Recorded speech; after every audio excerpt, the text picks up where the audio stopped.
everyone. So today I've got Hannah Moss here with me, and Hannah is a writing coach from Perth, Western Australia, and she has a very professional background from copywriting to health system reform. She also has a special interest in helping healers and coaches get their message out. And living our purpose means expressing ourselves with honesty and courage. And Hannah's work is really driven by the belief that every single person has a message that can help heal the world. And she guides people to dig deep and get clear on what that message is, and then communicate it to the right people so that they can understand and make the changes needed to make the world a better place. And today, Hannah and I are going to really talk about finding your voice and inspiration to step out of that comfort zone and how not to give a fuck, really, and the vulnerability it takes to get out there in a world of judgment and fear to actually speak the truth and speak what your message is, and expressing yourself in a way that it actually relates back into health as well. So really that's that passion that we live in a day-to-day basis to really express ourselves. So Hannah, you've helped me, and thank you so much for coming on the podcast. How are you today? I'm really good. I'm really happy to be here. Thank you so much for inviting me. Oh, pleasure. And I just think you're so passionate, and what you're creating and doing for the world is just amazing. So we wanted to have a discussion and spread it a little bit wider. And we wanted to really dig into particularly how you help businesses, women, men, everyone to try and get their message out there. And you're creating also, or you've created, and you've got a course as well. So I wanted you to explain that a little bit to me. But first, how you got into this, and what's your passion, and where that drove you into this line of work? Yeah, great question. It's quite convoluted. As you know, as I don't know if everybody knows, but we met in uni all the way back in like 2000 and I'm going to say 6 even. Ooh, yeah. Oh, hang on. It must have been before that. That would have been 2003 or 4. Oh, wow. Okay. So that's showing our age a little bit. No, I'm still 21, right? Well, you certainly look it. So all the tips, please. No, so obviously we met when we first started studying around health. Yeah. And from there, obviously stayed friends despite taking different courses. I went into the public health system, and from there, so I've worked in public health for probably 10 or 12 years, but which I love. I love working with clinicians. However, I also kind of developed this side gig doing copywriting because I've always been a writer. I've always loved writing. And when I discovered that there was a career where you could write for people and get paid for it, aside from being an author or something like that, I was like, yep, onto that. So I was a copywriter for, quite a few years, usually mainly as a side gig while I was having my babies. Yeah. And so copywriting is about basically using words to sell, helping businesses get any of their writing, their advertising, anything that requires words, and using those words to usually sell, but I guess have an impact or get people to do something. The idea of writing copy is about convincing people, influencing people to do something. And I started working, I guess because of my health background, with more and more clinicians and health practitioners, which I loved. And what I really love is kind of the passion and the science that comes along in health. But as with anybody who's, I guess, in a kind of who knows a lot technically about what they do, not always the best at communicating that to other people. And that can be a real shame because what what health practitioners do is amazing and can make huge change in people's lives, but it needs to be communicated to people, and people need to understand what they do. So I loved that, but it kind of ended up morphing into me, I guess, coaching people to do their own writing. So rather than, I sort of slowly stopped doing the writing myself and helping other people to do their writing using the same sort of framework and questioning that I would use to do the writing myself. But what I really love is helping other people to, to give them the skills so that they can continue on to do that.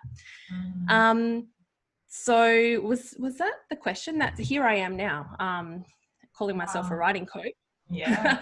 That's what I love to do. But what the best part about it is actually working with people to help them figure out what their message is and why they need to get it out there. Yeah, that's what I love.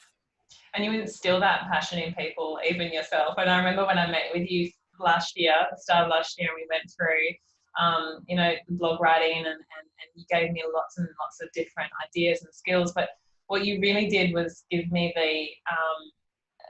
the confidence that I could do it myself, and the confidence that it's not that hard, and it's something that when you're not practiced at it, when you're a health professional, when you're, like you say, you're doing other things at the time, even just finding a little bit of freedom in thinking, oh, wow, I can write this way, but I don't have to write and conform to what the usual academic script might look like. This is creative writing, and this is empowering in itself. So you do what a lot of us do for our clients in terms of health, but you do it for people in a creativity sense, and actually giving them the skills and pushing them, just that little bit of nudge. No, you can do it. It's good. Let's go. Yeah.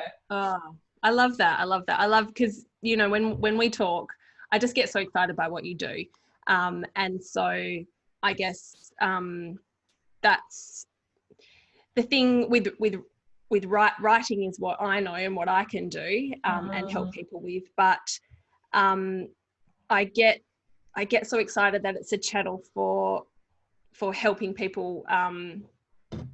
I guess that's what I just said before, for getting their message about. But when I talk to you and I experience, as a patient, what you can do, I just get so excited about it. And I wish that more people could know about it, and more people could access you, and you could, I really want to be able to magnify your impact. And that's why, that's just what makes me so excited about, and when we have conversations, they go deeper than just this is writing, or this is working with patients. They always go down deep to why we're doing it and what we want to achieve and the impact that we want to have. Yeah. And that's just fuel for the soul. Yeah, absolutely. And we don't get exposed to that, I don't think, often enough in this world, and have those conversations enough. Yeah, absolutely. So where do you see that link between expression of self, or expression of writing, and getting that creativity and health? Where have you found that sort of link for yourself as well as others? Yeah, so quite a lot of places. I think that and you actually helped me to see this. It must have been one of your pieces of writing where you talked about, I can't remember what the context was, but something about that, like the key determinants of good health, and you actually listed in there living your purpose or your passion. And I thought, wow, that's so true. And I hadn't kind of consciously made that connection. But when you finally figure out what that thing is that you are supposed to do, it changes work from just being work into the thing that you're meant to do, that you want to spend your time doing. I guess the opposite to that is working in a job that you don't enjoy, that doesn't line up with your values, that doesn't you have this kind of cognitive dissonance, because we spend so much time at work because we've got to live, right, we've got to make money. But when you spend all of that time away from your family, and you can't see how the work that you're doing is lining up with with you, your life, what you want to achieve, or what you believe the world should look like, it creates stress and frustration, and really it's just not healthy when you're spending a whole lot of time thinking, I don't want to do this, I don't like this, when you're bitching to your friends about it. That is really unhealthy.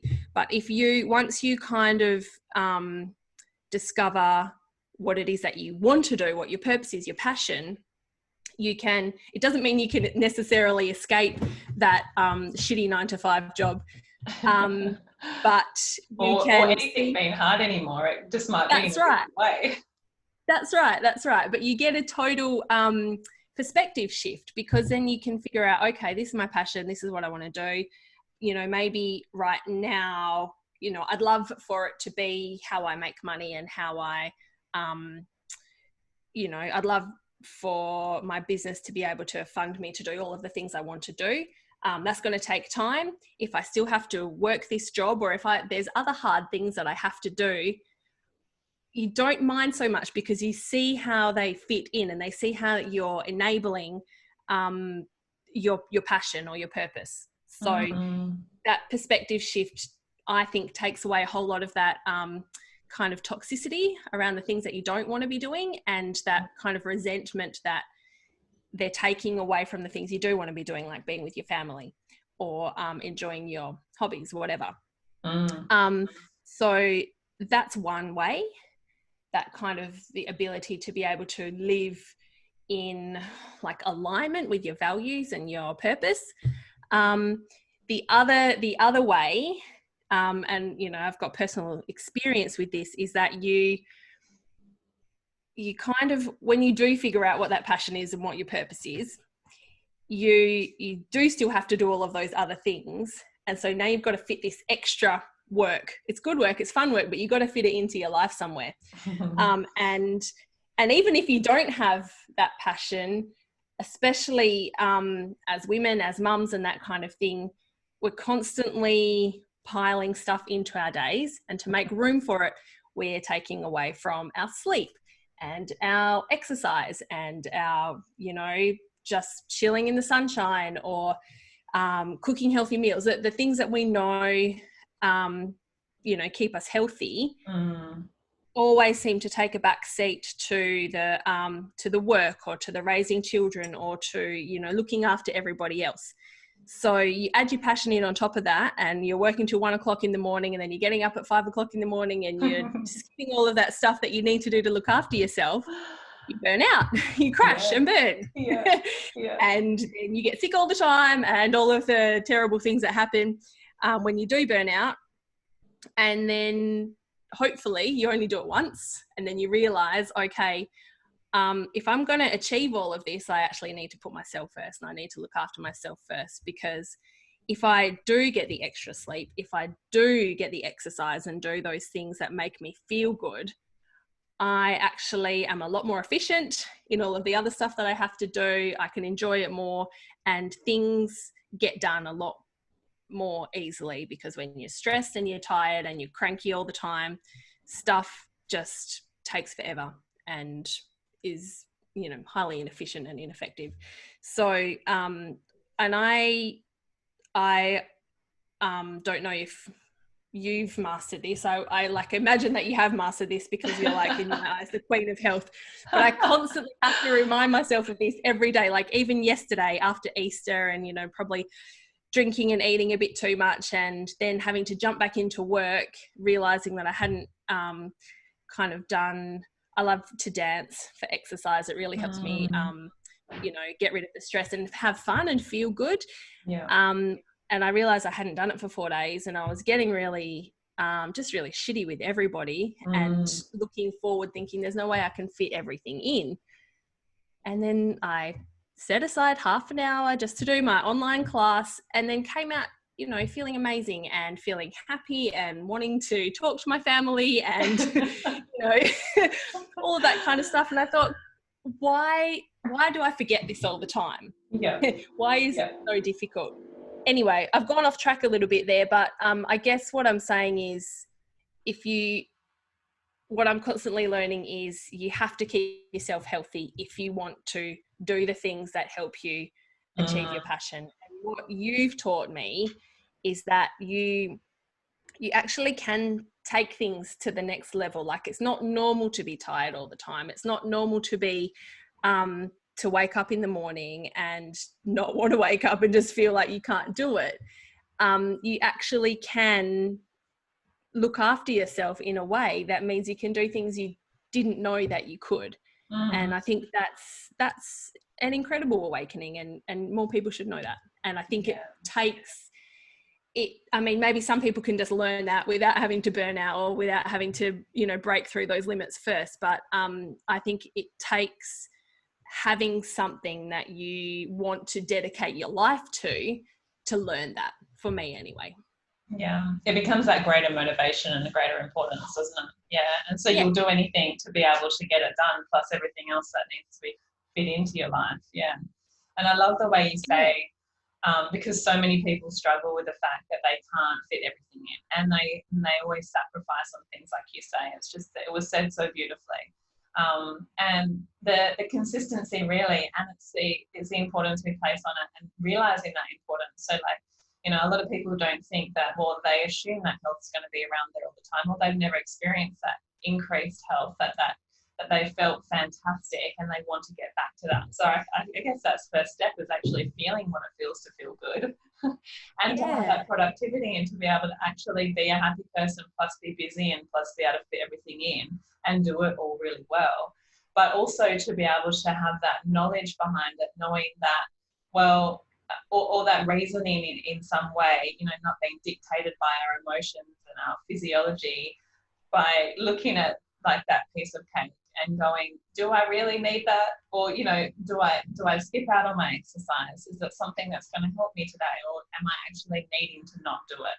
So I guess it's just having that knowledge. And for me, say that, that I'm that perfect health queen, but it's something that it's been many, many years of coming, and now I know so much that it's really hard for me not to do it, because it's really hard to squash that knowledge and to squash the feelings of feeling good, because I know what it feels to feel bad and what it feels to feel fantastic. And so consistency is key. And even when you're, I think, and I think you'll agree with me, is that when you're even just learning something new like writing, and for me this was true, that I needed to be consistently trying to do it and just putting myself out there, to be able to feel like I was capturing it and able to get a bit of a roll on it. The same with anything I think we put into our life, is that being consistent, it's that rhythm, and then that's that habit in there. And then once that's created, that creates freedom for creativity elsewhere. So we know that we're doing that now. We know that we're doing that now. Ooh, I can have some fun in between all of that. That's good.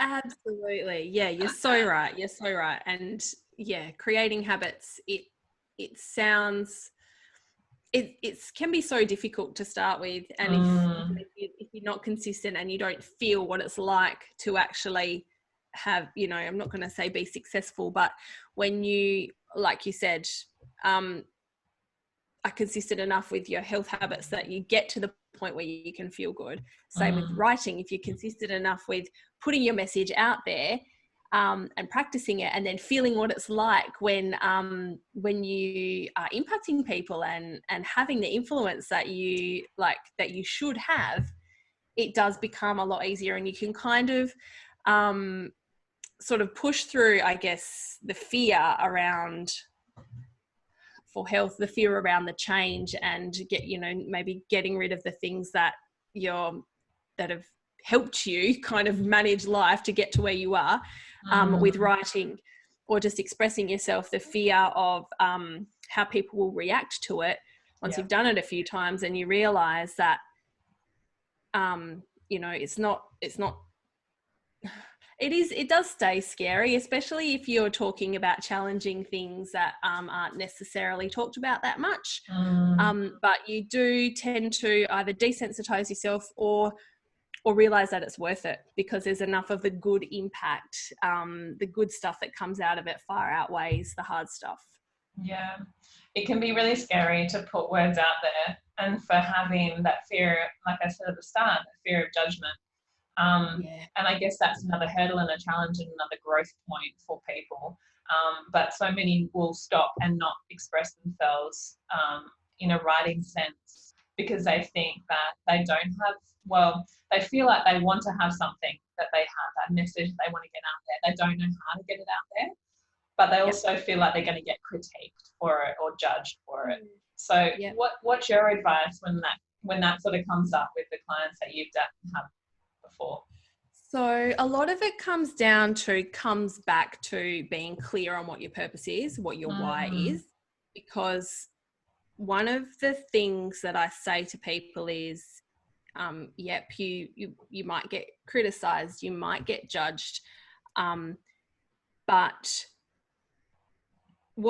how willing are you to back yourself? How important is the change that you can make to you? So sometimes we have to do hard things if we want to make real important change. If we want to, get the world heading in the direction that we want to head in, is it really so bad that somebody says, "Oh, what do you know about that?" Like, it might hurt that somebody doesn't agree with you or doesn't have the same opinion with you as you, but really, how much does that matter compared to the good stuff, the change that you can make in people's lives? So that's the one thing. If you're really clear on where you're going and what your purpose is, you can be a little bit more resilient in the face of judgment and criticism. The other thing, look, I don't have millions of followers, so I can't kind of comment about what it would be like to have people watching you all of the time and judging you all of the time. But when you're first starting out and when you're first putting your views out there, I feel that most people's fear of criticism and trolls and that kind of thing can be disproportionate. So the other thing I say to people is, and the thing that I tell myself is, that not that many people are actually reading it. Do you know what I mean? Yeah. Which is wrong, because there are occasions where people have experienced putting something out, and a family member or a friend or someone from their past has come across it, and it's it has caused confrontation or conflict or whatever. And that, I don't want to diminish that, but that goes back to what I was saying before about understanding, being clear on your path and where you're going, and how being kind of resilient in managing that. But also, probably to begin with, you're going to be okay. And you will have your sort of established networks already who do want to see you succeed. You've already got your little, if you've got a Facebook page, then you already have a group of people who even if it's 5 people, and it includes your mum and your cousin, like they are there, they want to see you do well, they support you, they understand you, they know you, so they can they will be there when you first start putting your writing out and helping and supporting you. So that can give you just that little bit of confidence to do it again and do it again. And honestly, for me, all it takes is for one person to say, "Oh my gosh, I never thought of it that way," or "Oh my gosh, I thought I was the only one. Thank you for sharing." That one piece, just knowing that I've had an impact on one person is enough for me to move forward and to do it again. And balance that out against somebody else saying, "Who are you to be talking about that?" Well, that says more about that person than you. Absolutely. Because they're not the ones who are doing the hard work and putting themselves out there. Absolutely. It's something that we need to, and this is something I had to go through as well when I was starting to put, I would always doubt myself, "You're not an expert. Why are you putting information out there?" Well, it's going to help someone. And even if it's a confrontation and you're doing your best and you're trying to put information out that you're passionate about, that has made a difference in your life or to people surrounding you. So it is important. And even if that one person or those few people come back to you and say something, you need to look at, and particularly I've seen this in now the evolution of the year or so that I've been doing more of this, is that when someone reacts to something, it can sometimes be that denial process, whether it's really impacted them at a deeper level, and that was their reach out. They've gone out and gone, oh, that's hit a sore spot in me. I'm going to attack this person for putting it out there. But you don't know the aftermath. And I've seen a few times now the aftermath actually has come full circle back around and going, oh, can you please help me now? And that for me was like, oh, wow. So the people who are, are more likely to ridicule you are probably more likely to need your help or to need to hear what your voice is, or what you're trying to express. Absolutely. I love that. You're right. The fact that they've taken the time to actually express themselves to you means that you have hit a nerve and that you have got them thinking. And so if that, like you said, if that's initially negative, it doesn't mean it's always going to be negative. And you've hit the nail on the head. I'm always talking to my students and my clients about target audience, ideal reader. I've got to step into their shoes. What do they need? So that's the key word, is what do they need? Because you're not always going to be giving them what they want. You might start with that so that you can build some trust and rapport. But at some point you're going to have to give them what they need, and they don't always know that.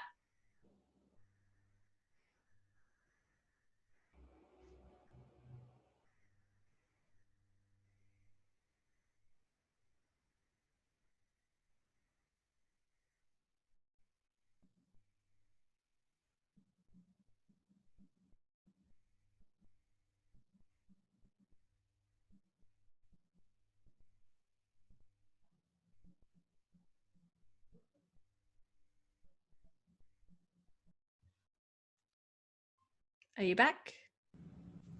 We got cut. Am I back? We're back.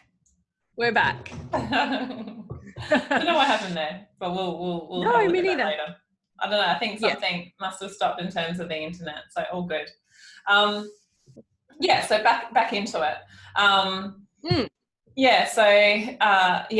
think that is such an important thing when you're looking at what people need versus what they want. And for yourself as well, I think people can turn that back into what they need to do versus what they want to do. It's easy to want to do something, and that could be that you're not actually growing from that. So when you need to actually step out and write and get people to hear what you want or you need to say, then doing that makes you feel so much better, and that you've actually made that effort to do it. And that feeling can be addictive. You actually are now like, oh, this is good. I feel good doing this. This is fantastic. This really hits that deeper passion within me, that I can feel like I'm achieving something and leaving my, mark on the world, where I feel like I'm actually making a difference. Yeah. And if you can identify what your vision is, where you want to go, where you want to be, and then get other people to help you with the how to get there, some of the how stuff is where the discomfort's going to be. Because if I know that I want to make this change in the world, that's fine. I don't know, the things along the way to get there are going to be probably uncomfortable, and I need help from people to identify what they are, and then to help me actually do those things. But if I've got my vision in my mind and I know where it's taking me, I'm going to be brave enough to do those hard things because I can see where it's leading. And then, like you said, make a habit of it, and you can get addicted to it. Yeah, absolutely. It's so cool. So when people come to see you and they're trying to work out what their actual message is, like what's the sort of process that you normally take them through, or what do you recommend people to sort of start, or where to start? Yeah, so I'll usually just ask them heaps of questions, and sometimes they will seem like dumb questions because the answer should be obvious, but once you actually start digging into it, you realize that it's not so obvious. So I always want people to start with their purpose, their passion, their why, but you often can't. I mean, most people have an inkling of what that is, but are not necessarily... what I find is most people don't realize their potential. So they might have this idea, this inkling of what they want to do or what they'd love to do, but they don't think that it would ever be possible for them. So they don't kind of explore that big picture thinking that can kind of help them really dig down and get clear, if that makes sense. Yeah. So I will ask them questions like, okay, if you could get one person to make one change to their behavior, what would that be? And then I'll ask them, okay, so for them to make that behavior change, what message do they need to understand? Yeah. So not necessarily what do you need to tell them, but what do they need to understand? And that kind of sets off the process. And, you know, there's the questions like, okay, if the whole world could hear your voice, if you could say something and it would reach everybody across the whole world, what would happen? What would the change be? If everyone could understand you, what would the change be? And so it's just kind of getting people to set aside these huge barriers that we just kind of take for granted, like the whole world is never going to hear my voice. Well, that's not necessarily true. And what even is the whole world? Like, even if you could, I was talking to one of my students today, and she just wants to have a really hyper local focus in her suburb, which is awesome. And she can actually make huge change in the lives of those people that just live near her and around her. And that is her world, isn't it? So if that's once you kind of, and then my feeling is that once she realizes her power and steps out and starts trying and to see the change that she can make, that she can expand that influence. And that's the other thing, your why. Well, actually, I think your why stays fairly kind of static and solid, although it will kind of evolve over time as you learn more about yourself and you learn more about the people that you can influence. But your vision is probably changing a lot. Ideally, we can identify something on the horizon, some big picture thing that we'd like to achieve, and then we push ourselves to achieve it, and then we change again. But I think probably even before we achieve it, we're continually refining what we want to do because we're just learning so much as we work towards it. Yeah. Wow. So cool. And just discovering exactly what, or trying to just key down and focus. Like, we don't often take time out to look at just even our goals, or just what we want to achieve in our life. It's sort of like we kind of float through, and then without that, we don't actually get the complete direction of where we want to aim for. Therefore, things are really fuzzy along the way. Whereas if you really narrow down, and this is what I found, what came out of, one of the main things that came out of speaking with you as well last year, was that I could really focus and narrow down where I wanted to end up, and it became so much more clearer. And it was almost like this visualization that came about, and then everything that I've been doing on the way now has just felt like it's just flowed much easier and just has come together much easier. Yeah. Oh, that makes me happy. And so it's almost like, you know, you get, when you get forced to do something that may seem a little bit mundane at the time, it actually makes the most differences. And this is what I also see across many different professions and many different passions, and even health, the profession that I'm in. You know, those little mundane things that you have to do every day make the biggest difference, like the biggest difference. You're so right. Yeah. You're so right. Yeah. And that's why I love talking to you about health and all of that kind of thing, because I know that all of those little things that you are saying and talking about and promoting, like, even though they don't seem like a big thing, like, it's easy. I love how you always talk about getting out first thing in the morning and getting sun and fresh air, and that, you know, that's a very easy thing to skip and just get straight into your day because you're so busy. But I understand now that if you do that every day, like, the huge impact that it can have on everything. And it's funny you talk about those mundane things, because even in my my health job, my corporate work and that kind of thing, a lot of people will come to me and say, oh, can you just have a look over this document and tell me if it's and you know, just tell me if it's okay, make some edits or whatever.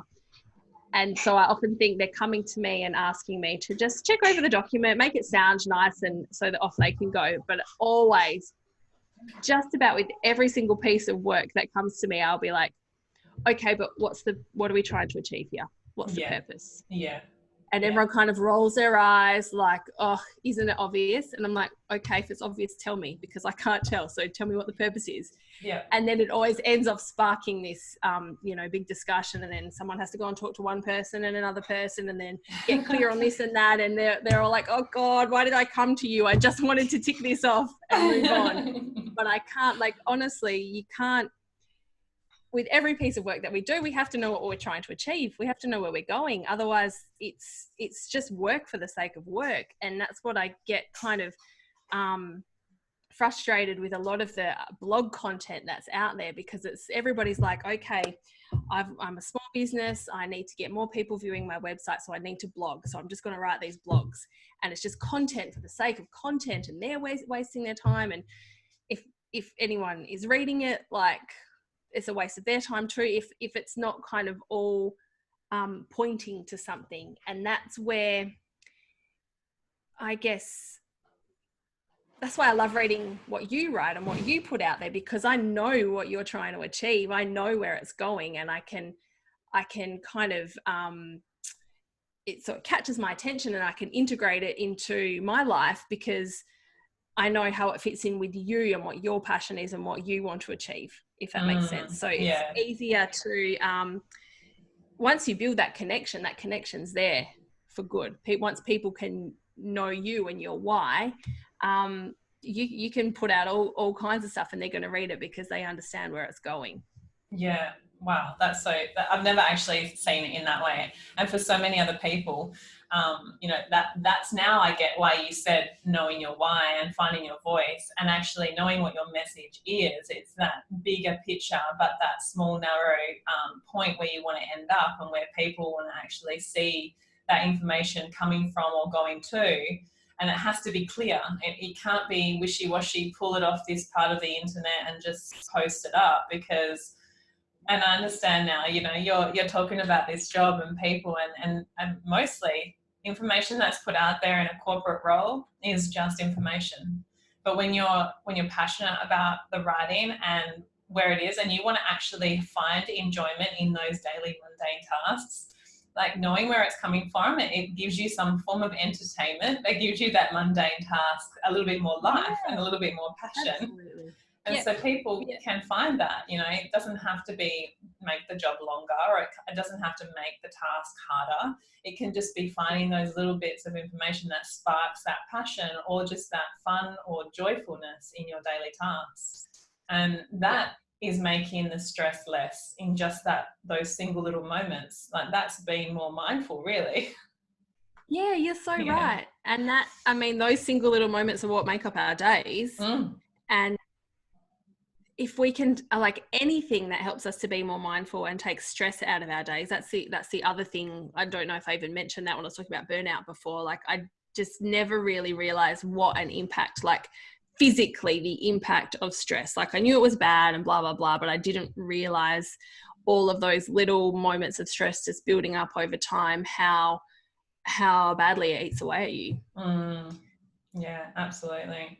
And stress is so multifaceted, and it's just, you know, everyone knows how bad stress is on everything, and even on creativity and brain function, you know, the cognition part of it that actually requires us to think down and sit with our goals, or sit with what we want to express in our message. Yeah, absolutely. Right. So tell me a little bit about the course that you've created and that you're putting out there at the moment. So where is it aimed, and how is it helping people sort of find their voice? So the course is called Find Your Voice, so creative. But I love it. It's great.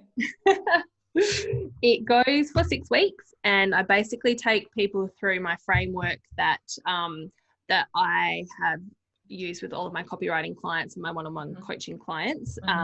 and just kind of formalized into something. So we go through the framework, but there's also a whole heap of, so much of writing and learning how to express yourself comes from actually putting yourself out there and figuring out how your message is received. So you have to do the work. You can't have, it's very difficult to even understand what your purpose or your why is before you do any of the work.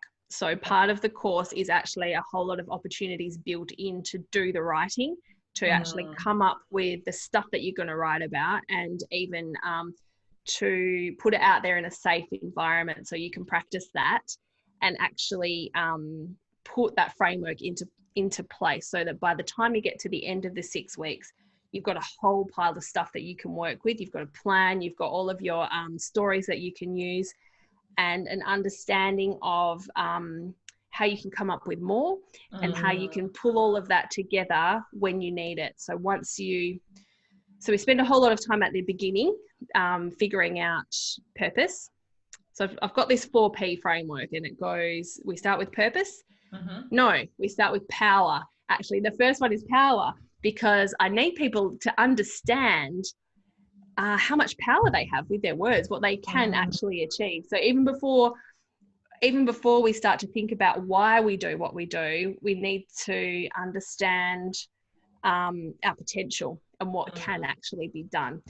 And I mean, I talk about writing because that's what I know and that's what I do, but this framework really applies to any kind of self-expression, whether you are making videos about yourself or podcasting or whatever. It's really, obviously I focus on writing, but that framework of figuring out, of finding your voice can be applied to anything. So we start with power, and then we move to purpose, and then we talk about people. So how to find your people, who are the people that you want to impact, and how can you find them, and how can you kind of get inside their head, and then plan. So we pull all of that together into a plan. So you kind of know what you're going to do moving forward, and the idea is that after the course, you should be able to sit down to write and actually feel excited about it, and actually enjoy your time doing the writing, and just feel more confident when you're putting yourself out there. Because so much, the reason, like me, so many people that I talk to, they think about writing and they want to write and they've got the things that they want to write about, but they just don't do it because they don't feel confident that they are talking about the right things, or that they actually know how to express themselves, or what people will think. Fear is probably the biggest barrier. So the idea of the course is to give you some theoretical knowledge, not a whole lot of theory, but mainly a framework and the confidence to actually know that you have all of the raw material inside you. You don't have to be an expert. You don't have to have achieved certain things before you start writing. The writing is part of the work that will help you get there. And you can't, there's no point in waiting. That's what I've found. I've started and not started so many blogs in my life, and been hampered by, trying to pick the right name, or trying to get the right branding before I put myself out there, or even like trying to find a niche, because everything that's out there about blogging says to you, okay, you've got to find your niche. You've got to write about one thing. And I mean, there's a lot of merit in finding a niche in business and in writing, and both. But my experience is you'll never find it unless you do it, unless you start. So really the whole program is aimed at giving you the start that you need. And when you come out of it, it's not just like, okay, I've done a course and now I've got all of these skills. You come out of it with a whole bank of the work already done, so that you can just, off you go. Yeah, you can see I'm really excited about it. I've done a test course, and it's mainly been with, so the people who seem to be attracted to it are either women who own their own business, who basically are their own business, usually in healing industries, so coaches and naturopaths and those kind of professions. But on the other hand, you've also got people who want to write for the sake of it. So they don't necessarily have a business, but ideally they'd like to make the writing their business. So if they love writing, they've got a really important message to get out there, but they can't really, sometimes it's hard to justify the time to start a blog or to do all of the work around writing if you're not getting paid for it. So that's the other thing we can also talk about is how do you sustain that work? How do you get yourself, how do you get some return on your investment? And obviously people do make money out of blogging or selling books and that kind of thing, but there are other ways that you can turn your writing and your expression into something more sustainable for yourself. Yeah. Wow. I love it. I'm excited about it too. And because I think it's really, I just love your ethos surrounding, just do it. I'm a just do it kind of girl, although I do put things off as well. And when I do eventually do it, I'm like, well, you were a bit silly for not starting this a lot sooner. Because look at it now, you've done really well. And I think the majority of people need that little bit of push and encouragement, and then off they go, off sailing into the wide world, and they can take that wherever they need to take that. So it's amazing. Yeah, no, I've always admired your ability to just do it and to get on with it, because I've always been the opposite of that. I'm such a procrastinator. I'm such an overthinker, and it's quite ironic that I'm walking around telling people now, just do it, just get on with it.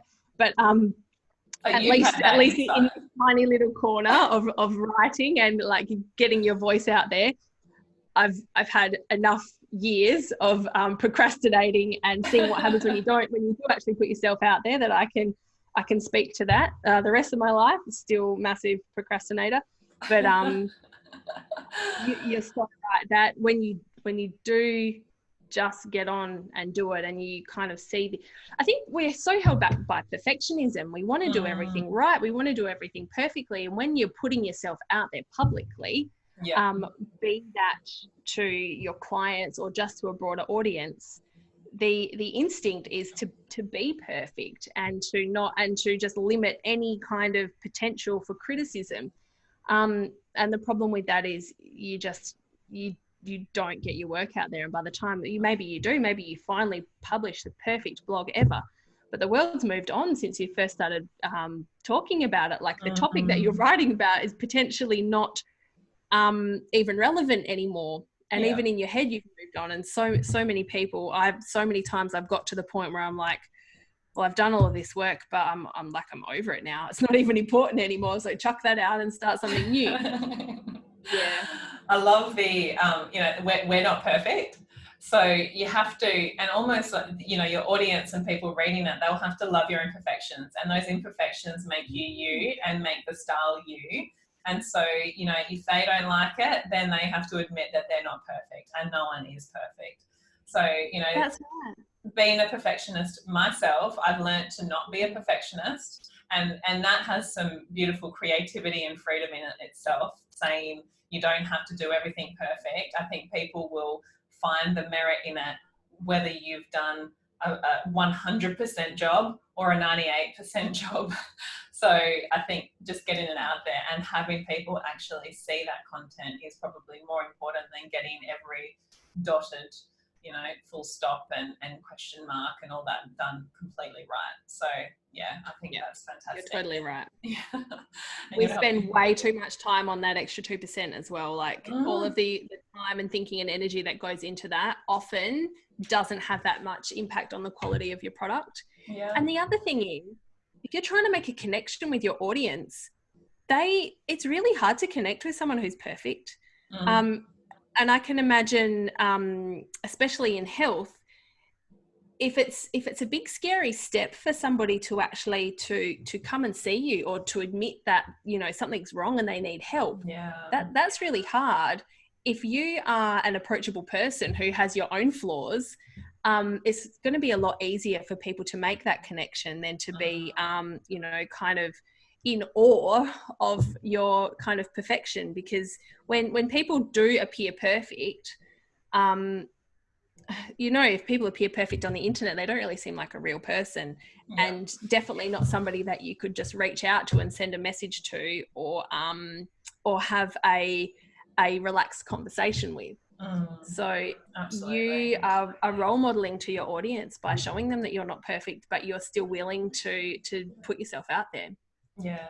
And that's the vulnerability. And that's what I love about the word vulnerability and the concept of vulnerability, is that you are literally putting your heart or your soul or your mind or your successes or your passion on the line for just reaching out that little bit more, and to not know what's going to happen. And that's having that vulnerability, whether it's the relationships you have or the work that you're creating or the content that you've got, or who you're going to help. It's something that we all have to get over, the fact that once you're a little bit more vulnerable, other people are going to be vulnerable to you, and there's more of that depth of connection. And I think that's super important in anything we do in life, and even that creative and content, that writing.